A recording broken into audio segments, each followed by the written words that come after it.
Asian-inspired food is among my favorite type of food to meal prep, and this lo mein is the perfect meal prep dish.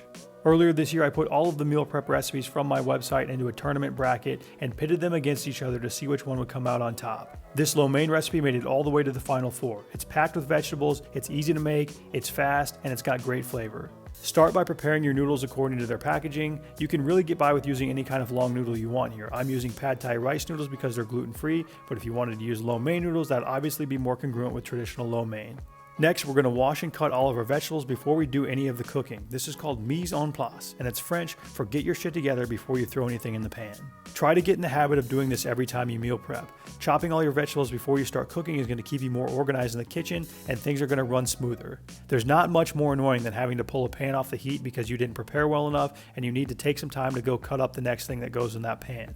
For the vegetables in this dish, I'm using a sweet onion, a red pepper, some mushrooms, carrots, coleslaw mix, and spinach. The only things that we need to cut are the onions, red pepper, and mushroom.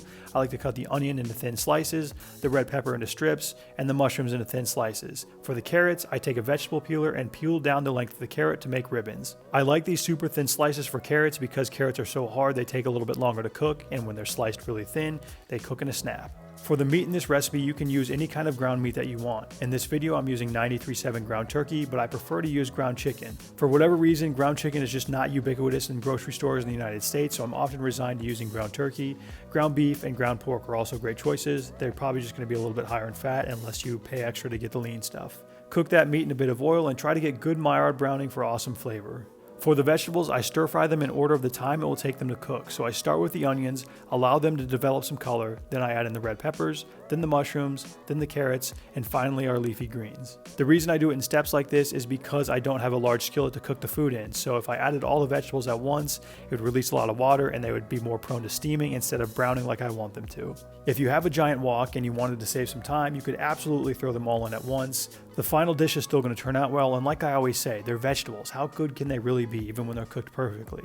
Not very good. Adding a bit of salt, especially to the onions and the peppers when you first put them in the pan, will help to pull water out of those vegetables and make them cook a little bit faster. As I mentioned earlier, the carrots don't take much cooking, neither do the leafy greens, so once everything's close to being done, you can just pour those in and stir everything together to combine. If you don't have coleslaw mix where you live, a regular head of cabbage will do just fine. Chop up 2 cups worth into thin slices and add that to your dish. I decided to add spinach to this recipe because why the funk not? It's spinach. It's just going to wilt down and you get extra vegetables in, you won't even taste it. That's the beautiful thing about stir fries. You can add in virtually whatever you want and it's still going to taste fine as long as you have a good sauce. Lightly salt those vegetables and stir them together, and speaking of sauce, let's talk about our sauce. Ours is going to be a combination of soy sauce, hoisin sauce, honey, water, sriracha, and a bit of ground ginger. When I make stir-fry sauces, I like to follow a simple equation of base, bite, sweetness, spice. My base is usually some kind of broth or water mixed with soy sauce. The bite is something tangy that has strong flavor like ginger or vinegar.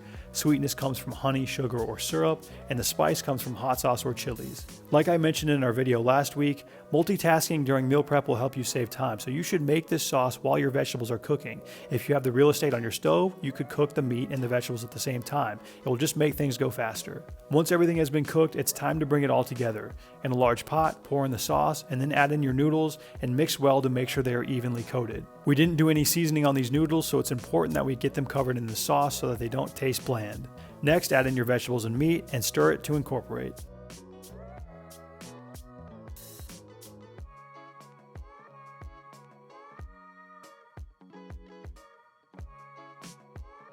After everything has been well combined, it's time to divide them up into your meal prep containers.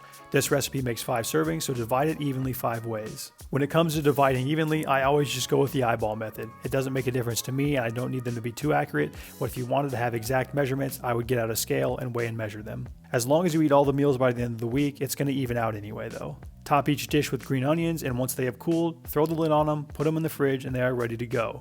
To reheat them, you put them in the microwave. I always recommend starting with 1 minute first, stir it, and then go in 30-second intervals until they are hot enough for you to eat. These will last up to 5 days in the fridge, and I don't personally freeze any of my meal prep meals, but as long as you had good quality airtight containers, I don't think you'd have any issue putting them in the freezer.